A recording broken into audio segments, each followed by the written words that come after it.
So here we have Andy Genereux, the legend, In somebody's mind.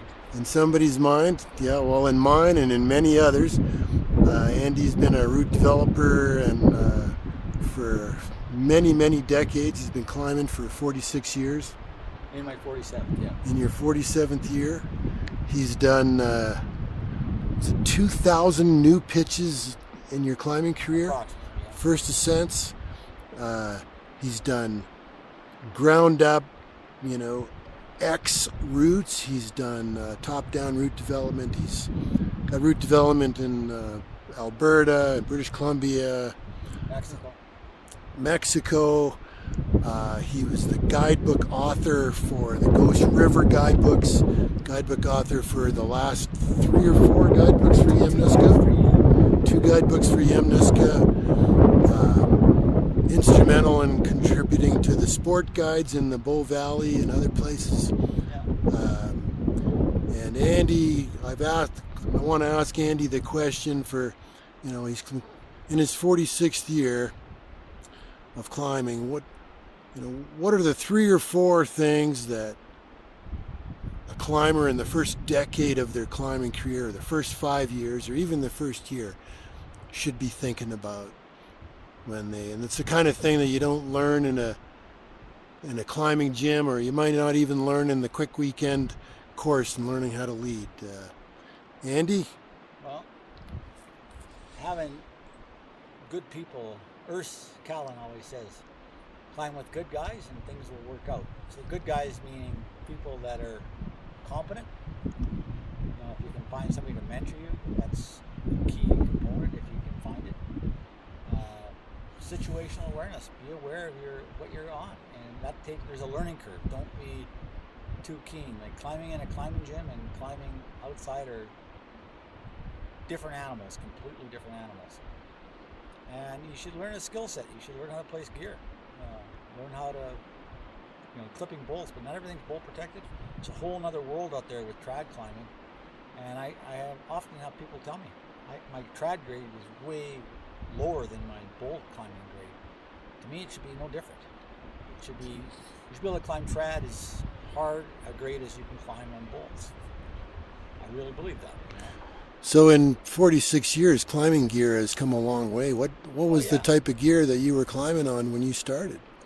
I was climbing on, my first rack was a bunch of machine nuts drilled out with slings through them and pitons. And then I moved up to hexes. So the machine nuts was a hangover from the British, right? Yeah, Didn't exactly. they use Joe Brown and Willens? In Alberta, we had a lot of expat Brits, and that's who a lot of my early climbing partners were. Yeah. And so, and I had no money. So machine nuts of various sizes, hexagonal nuts, we drilled them out to make them a little lighter, but they were steel, and put a sling through them or a purlon cord, and had a half a dozen of those. And I got my first roped stoppers. They put a 7 or 9 mil rope through them. I got those. They came out of Britain. So that would have been set in the 1970s. Yeah, I first started climbing in 75, and my first lead rack was by 76. I had my first lead rack, my first rope. And I didn't actually take a lead fall for 6 years climbing. Yeah. Which is far different than from the teachings of today. Yeah. They'll have people in a climbing gym learning to lead after a long weekend. Well, I did a lot of free soloing at a fairly stiff standard, but that was youth and exuberance, and I was a natural at climbing rock. Like I took to it like a duck takes to water. But thinking back, I had friends that climbed the same pitches with a rope, but these were very spaciously protected pitches. And a friend of mine who wasn't ready to climb at that standard out at Wasouch, which is where I cut my teeth in the Kananaskis Valley. I used to solo these routes, and he went up there with a rope, and I wasn't there. I was actually soloing routes on Yam, and they had my car, and they came back, and this guy had taken a 70-foot sliding fall down sandpaper, very coarse sandpaper.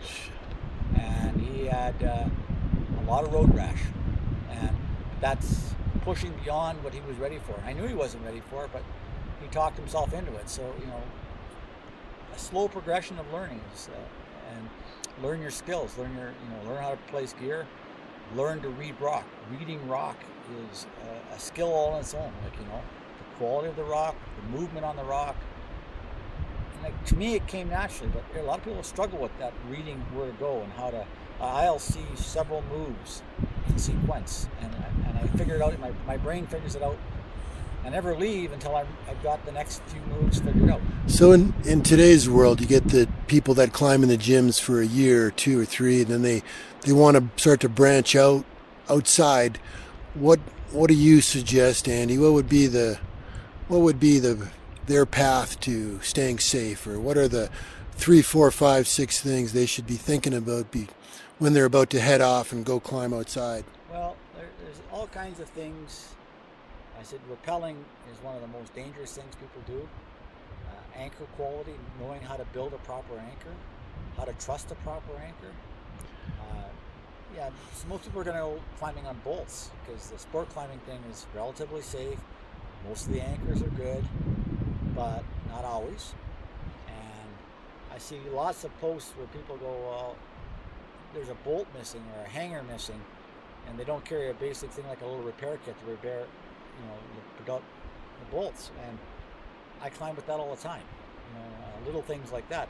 So learning from somebody that's been around is helpful, but you have to take courses, pay guides to get introduced to it and progress up so your confidence comes up and your skill level comes up. You can also just go and do it, but you still need a competent partner. Partner is somebody that's maybe not as good as you or could be better than you is preferable, because then your grade will come up quicker, your skill level will come up quicker. But somebody that you can trust, it's not going to be talking at the crags, watching the pretty girls or the good-looking guys, whatever, female or male. But they're paying attention to you because your life is in their hands. That's something I can't emphasize enough. It's your life is in their hands, and their actions will affect your outcome if something goes wrong. Most days, nothing's going to go wrong, but the days that they do, you want competent people with you. Yeah. That's it. Okay. I got no more to say. I've talked too much. Okay. Well, that's great, Andy. Well, thank you very much.